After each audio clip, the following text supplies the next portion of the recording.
বলে ইশকে রসুল, আশিকে রসুল। আশিকে রসুল কারা?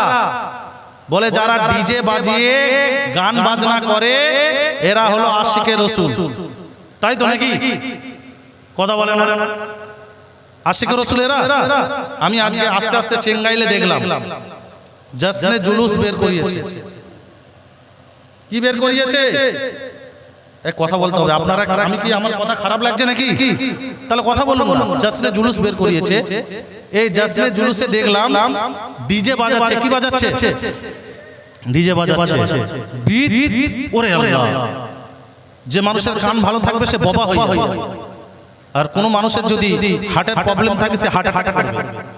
এত জোরে জোরে, এত স্পিডে ডিজে বাজাচ্ছে, নাচছে। এদের মধ্যে একজনের মাথায় টুপি ছিল না। আমি লক্ষ্য করে দেখেছি। এ কথা ভুল বলছি না ঠিক বলছি? সারা রাত জাগবে, গুটকা খাবে, বিড়ি টানবে, সিগারেট টানবে, মদও খাবে। আমি দেখেছি মদও খাবে। আবার এরা আশিকে রসুল বলে দাবি করে। বলে রসুল এই দিনে জন্মগ্রহণ করেছে, জশ্নে জুলুস বের করতে হবে না, নালে মুসলমানের প্রভাব থাকবে না, অন্য ধর্মীয়রা অমুসলিমরা ভয় করবে না, একটা প্রভাব বের করতে হবে না। অমুসলিমরা যেমন রাম নবমীতে মিছিল বের করে দেখেছেন, এরাও তেমন বিশ্ব নবীর আগমনে র্যালি বের করছে। যে জশ্নে জুলুস, আল্লাহর কসম, আল্লাহর কসম, আল্লাহর কসম, ওদের মধ্যে একজনও কেউ পাঁচ ওয়াক্ত নামাজি না। এই কথা ঠিক না ভুল? এ সবাই চিল্লাই বলে। কিসের আশিকে রসুল তুমি? প্রমাণ দিতে পারবে? দলিল দিতে পারবে? এ বিষয়ে এই মর্মে একটা হাদিস আছে। আমরা যে জামাতকে ফলো করি আহলে সুন্নাত ওয়াল জামাত, তাই তো? আমরা আহলে সুন্নাত ওয়াল জামাতের আকীদার মানুষ তো? তাহলে আহলে সুন্নাত ওয়াল জামাতের আকীদার মধ্যে অথবা হাদিস মর্মে কোন একটা এই মর্মে হাদিস দেখাতে পারবে আমরা সাহাবীদের থেকে নবীকে বেশি বলেছি না? এই মর্মে যদি হাদিস থাকতো সাহাবারা পালন করতেন না? সাহাবারা জশ্নে জুলুস বের করতেন না? এভাবে রাত জেগে নামাজ না পড়ে, পেশাব করে, পানি না নিয়ে, এগুলো ইশকে রসুলের পরিচয় দেখানো হচ্ছে। এরা হলো পাক্কা মুনাফিক, এক নম্বরের ভণ্ড। এরা এক নম্বরের পাক্কা মুনাফিক, এক নম্বরের ভণ্ড। এদের মধ্যে শরীয়তের জ্ঞান নাই, দ্বীনের জ্ঞান নাই, রসুলের প্রকৃত ভালোবাসাই নাই। মুনাফিক যেরকম লোক দেখানো কাজ করে, এরাও ঠিক সেইভাবেই কাজ করছে। আশিকে রসুল তো হবে তারা যারা আমার নবীর প্রতিটা কথা, তার প্রতিটা সুন্নতকে অন্তরের অন্তঃস্থল থেকে, হৃদয় থেকে মেনে নিয়েছে, পালন করে নিয়েছে, তাকে অনুসরণ করেছে, তাকে অনুকরণ করেছে, তাকে মহব্বত করেছে, তাকে ভালোবেসেছে, তাকে স্বপ্নে দেখেছে। জোরে বলুন সুবহানাল্লাহ। এই কথা ঠিক বলছে না ভুল বলছে? এগুলো নোংরামি নয়, নোংরামি নয়। এগুলো বন্ধ হওয়া উচিত না চালু থাকা উচিত? মুর্শিদাবাদ, হাওড়া ডিস্ট্রিক্ট জুড়ে এইগুলো বেশি হয়। বর্ধমান, বীরভূম, আমাদের মেদিনীপুরে এরকম হয় না। মেদিনীপুরে এরকম জলসা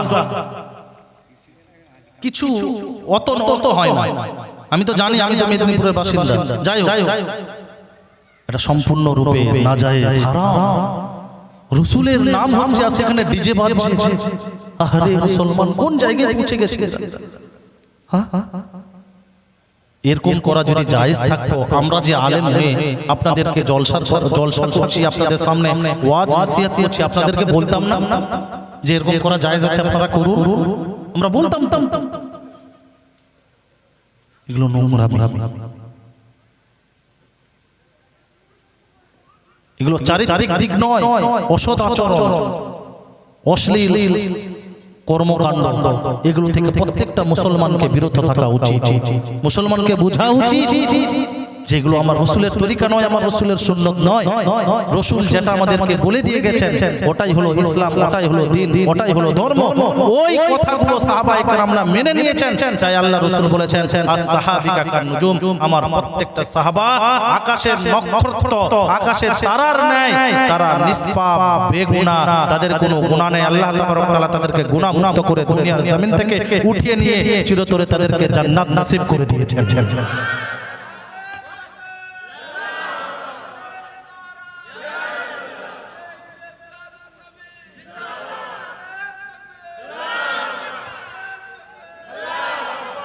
চুপ করেন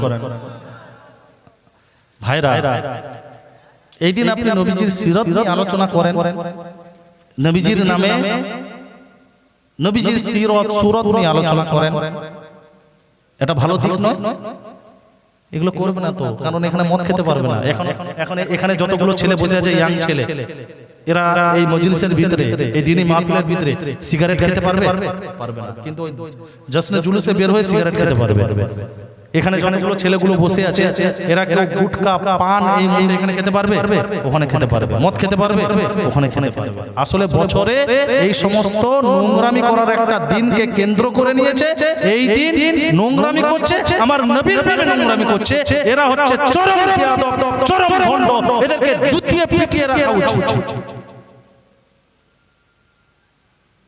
আল্লাহ তাবারক ওয়া তাআলা সকল মুসলমানকে এই সমস্ত অসৎ এবং অসৎ আচরণকারী এবং অসৎ কর্মকাণ্ড থেকে হেফাজত করুন সকলে বলুন আল্লাহুম্মা আমিন। আল্লাহ তুমি আমাদের এই যুব সমাজকে ইসলামের জন্য দ্বীনের দায়ী হিসাবে এক একটা যুবককে হযরতে আবু বকরের নাই, হযরতে ওমরের নাই, হযরতে উসমান গনির নাই, হযরতে আলীর নাই, আল্লাহ তুমি কবুল করে নাও।